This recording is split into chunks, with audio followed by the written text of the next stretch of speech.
Atomic Habits by James Clear. Chapter 16. How to Stick with Good Habits Every Day.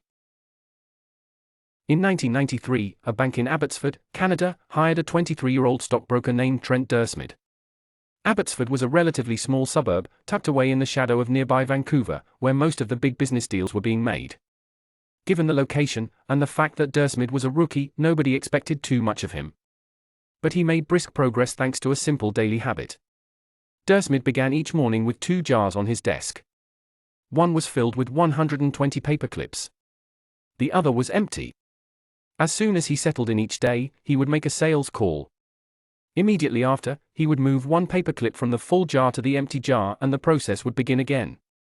By age 24, he was making $75,000 per year, the equivalent of $125,000 today.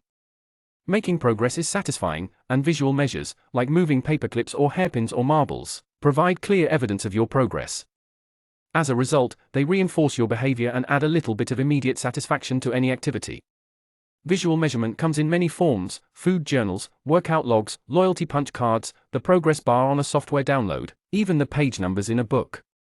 But perhaps the best way to measure your progress is with a habit tracker. A habit tracker is a simple way to measure whether you did a habit. The most basic format is to get a calendar and cross off each day you stick with your routine. Countless people have tracked their habits, but perhaps the most famous was Benjamin Franklin. Beginning at age 20, Franklin carried a small booklet everywhere he went and used it to track 13 personal virtues. This list included goals like lose no time, be always employed in something useful, and avoid trifling conversation. At the end of each day, Franklin would open his booklet and record his progress. Don't break the chain is a powerful mantra. Don't break the chain of sales calls and you'll build a successful book of business. Don't break the chain of workouts and you'll get fit faster than you'd expect. Don't break the chain of creating every day and you will end up with an impressive portfolio. Habit tracking is powerful because it leverages multiple laws of behavior change. It simultaneously makes a behavior obvious, attractive, and satisfying.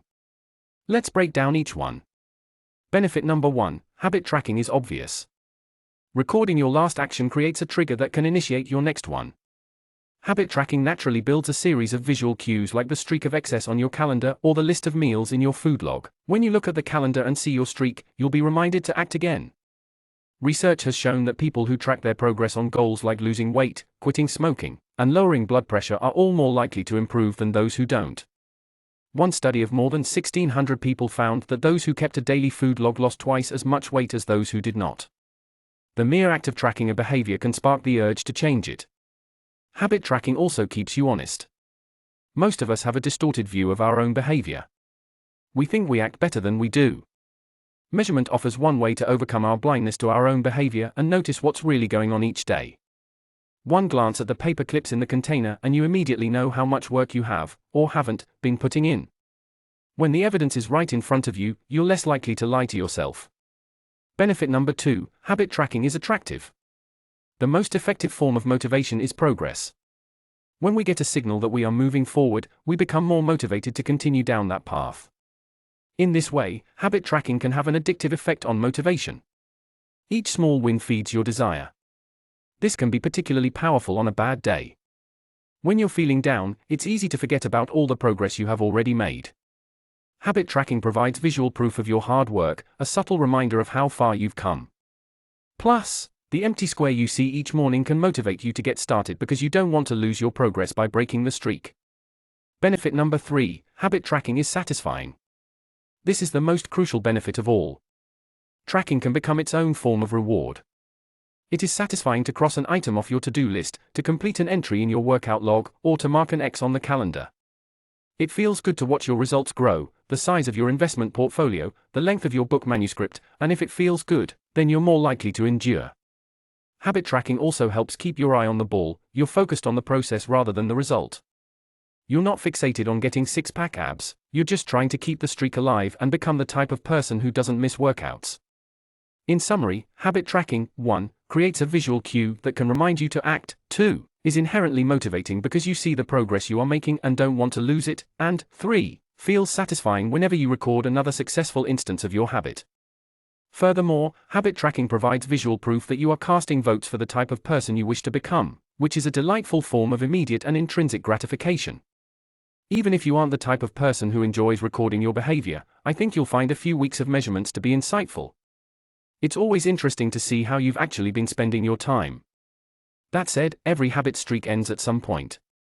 And, more important than any single measurement, is having a good plan for when your habits slide off track.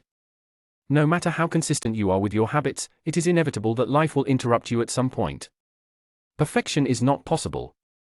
Before long, an emergency will pop up, you get sick, or you have to travel for work, or your family needs a little more of your time. Whenever this happens to me, I try to remind myself of a simple rule: never miss twice. If I miss one day, I try to get back into it as quickly as possible. Anyone can have a bad performance, a bad workout, or a bad day at work.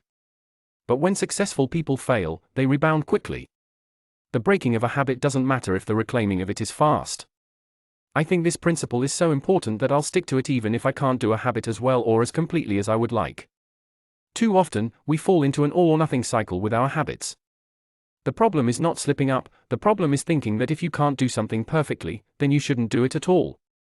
You don't realize how valuable it is to just show up on your bad, or busy, days. Lost days hurt you more than successful days help you. If you start with $100, then a 50% gain will take you to $150. But you only need a 33% loss to take you back to $100. In other words, avoiding a 33% loss is just as valuable as achieving a 50% gain. As Charlie Munger says, the first rule of compounding: never interrupt it unnecessarily. This is why the bad workouts are often the most important ones. Sluggish days and bad workouts maintain the compound gains you accrued from previous good days. Simply doing something, 10 squats, 5 sprints, a push-up, anything really, is huge. Don't put up a zero. Don't let losses eat into your compounding. Furthermore, it's not always about what happens during the workout. It's about being the type of person who doesn't miss workouts. It's easy to train when you feel good, but it's crucial to show up when you don't feel like it, even if you do less than you hope.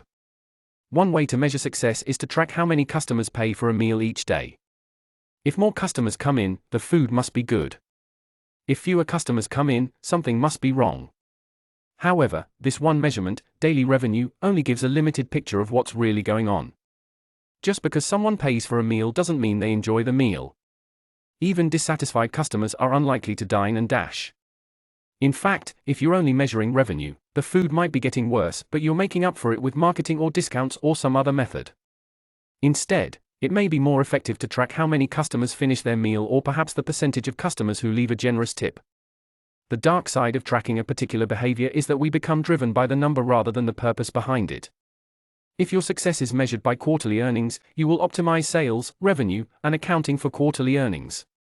If your success is measured by a lower number on the scale, you will optimize for a lower number on the scale, even if that means embracing crash diets, juice cleanses, and fat loss pills. The human mind wants to win whatever game is being played. This pitfall is evident in many areas of life. We focus on working long hours instead of getting meaningful work done.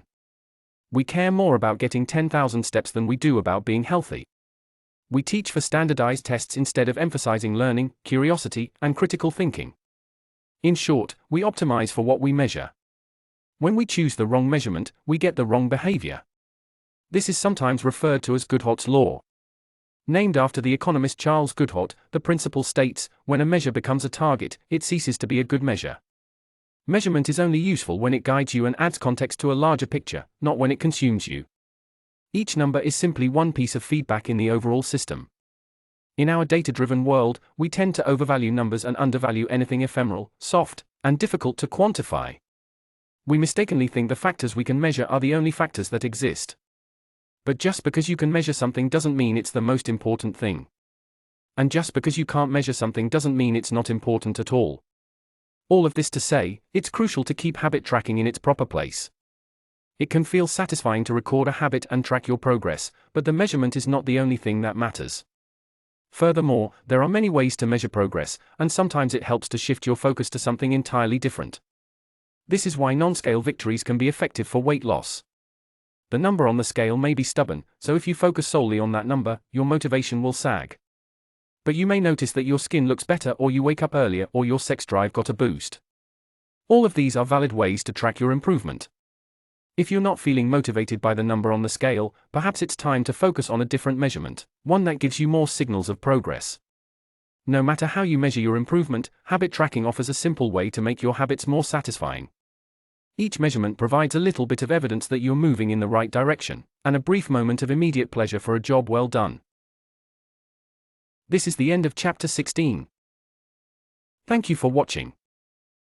Please don't forget to like and subscribe.